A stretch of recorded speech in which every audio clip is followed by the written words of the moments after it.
Hello friends, in today's video we will see how Jainism spread. We had seen in the last few videos that in the year 498 BC, Mahavir attained Kaivalya knowledge. And after this, he continued to preach Jainism for the next 30 years. And he died in the year 468 BC.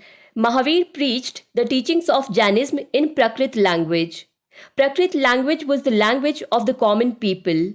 That's why many people started to join him. And very soon Mahavir got many followers. For these followers, Mahavir organized an order. This order is called Sangh. Everyone could join this Sangh. People from every Varna and every social background could join this Sangh. Here both men and women were allowed. That's why in Sangh you get to see four types of categories. Muni, that is male ascetics. Arika, that is Sadhvi, means female ascetics. Shravak, that is laymen. And Shravika, that is laywomen. At the time of Mahavir's death, there were 14,000 male ascetics, 36,000 female ascetics, 1,59,000 laymen, and 3,18,000 laywomen in the Sangh, which means there were more women than men in the Sangh. And in this Sangh, out of lakhs of followers of Mahavir, 11 followers had the status of closest disciple of Mahavir. They were called Gandhar. And all these Gandhars used to belong to Brahmin caste before following Mahavir. And all of them were from Magad. These Gandhars are also called heads of the school. And after the death of Mahavir, the responsibility of spreading the knowledge of Jainism was with these Gandhars only. Mahavir died in 468 BC, but 10 out of 11 Gandhars had already died before Mahavir's death. So Arya Sudarman was the only Gandhar who was alive after Mahavir's death. That's why after Mahavir's death, he was made the head of the Jain church. In this way, Arya Sudarman became the first head of the Jain church. After him, Jambu took over the responsibility. Jambu became the second head of the Jain church. After him, Prabhav, then Sayambhav, and then Sambhut Vijay became fifth head of Jain church. After Sambhut Vijay, Bhadrabahu became sixth head of the Jain church. During Sambhut Vijay, the king of Magad was Dhananand. And at the time of Bhadrabahu, the king of Magad was Chandragupta Maurya. It was Bhadrabahu who composed the Jain text Kalpasutra, and Bhadrabahu with his Jain followers lived in Magad itself. Thus, towards the end of 4th century BC, that is around 200 years after Mahavir's death, a serious famine occurred in the Ganga valley. And during this famine, Chandragupta Maurya, who was the king of Magad, also left his throne and accepted Jainism. And to avoid this famine, Bhadrabahu and his Jain followers started migrating towards Deccan and southern part of India. These people migrated and reached Sravanbelagola in Karnataka. But the Jain followers who did not migrate with Bhadrabahu and remained in Magad were now following Jainism under the leadership of Stulbahu. The credit of spreading Jainism in Karnataka is given to Chandragupta Maurya. Chandragupta Maurya sacrificed his life while doing Jain practice Salekhana, which is also called Santhara.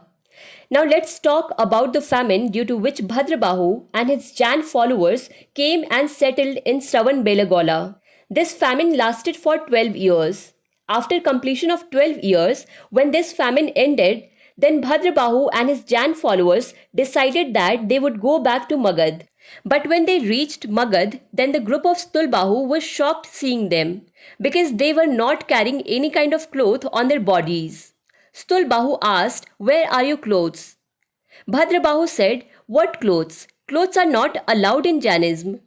Bhadrabahu explained that in Samyak Charitra they have taken the pledge of aparigrah, which means we cannot acquire anything, not even clothes. Stulbahu and his followers felt that Bhadrabahu and his followers had returned after corrupting their religion. And on the other side, Bhadrabahu and his followers also felt that people who are following Jainism under the leadership of Stulbahu, there have been many differences in their customs and practices. To say that both the groups were following Jainism, but the customs of both the groups were not matching with each other. In these 12 years, a lot of differences had developed in the Jain philosophy of these two groups. So there was only one way to end these differences, that all the principles and teachings of Jainism should be compiled at one place, so that people who are following Jainism under the leadership of Stulbahu should also follow this compilation, and those who are following Jainism under the leadership of Bhadrabahu should also follow the same compilation. So in this way, the differences between these two groups can end. So efforts were made in this direction. In the beginning of 3rd century BC, the first council of Jainism was organized. This council was organized in Patliputra, and in this all the people who were following Jainism under the leadership of Stulbahu participated in this council. The expectation was that Bhadrabahu and his followers would also come here and share their knowledge, and thus the teachings of Jainism would be compiled at one place. But Bhadrabahu and his followers boycotted this council. But in spite of this, the first council was not cancelled. The first council took place in Patliputra itself. Patliputra is the same place as today's Patna. So as we have seen, only Stulbahu and his followers attended this council, and thus under the leadership of Stulbahu, all the principal teachings of Jainism were compiled into 12 scriptures, and these 12 scriptures were called 12 Angas. Here it was also said that in this 12th Anga, 14 Purvas have also been included. So after the first council, because of the differences between these two groups regarding the code of conduct, it was ultimately decided that Jainism can be divided into two groups. The first group was called Swetambar and the second group was called Digambar. Digambar, that is sky clad, and Swetambar, that is white clad. The literal meaning of clad is clothes. Here, sky clad means that the Digambars considered sky as their cloth. These people used to live naked, and Swetambar means white clad, means they used to wear white clothes. Let us now understand the complete timeline of Jainism. In the year 498 BC, Mahavir attained Kaivalya knowledge. After only 2 years, that is from 500 BC, 5th century started. After that, 4th century BC, 3rd century BC.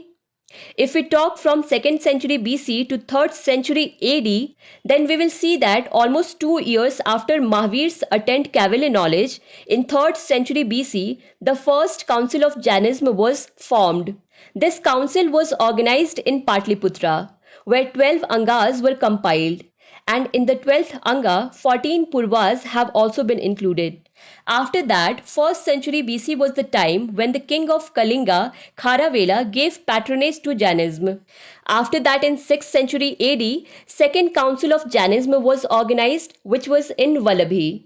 Vallabhi is in Gujarat, and this council too was joined only by Svetambars. Svetambar, that is white clad. Svetambars joined this council under the leadership of Devriddhi Shraman Ramana, and in this council, final compilation of 12 Angas and 12 Up-Angas have been done.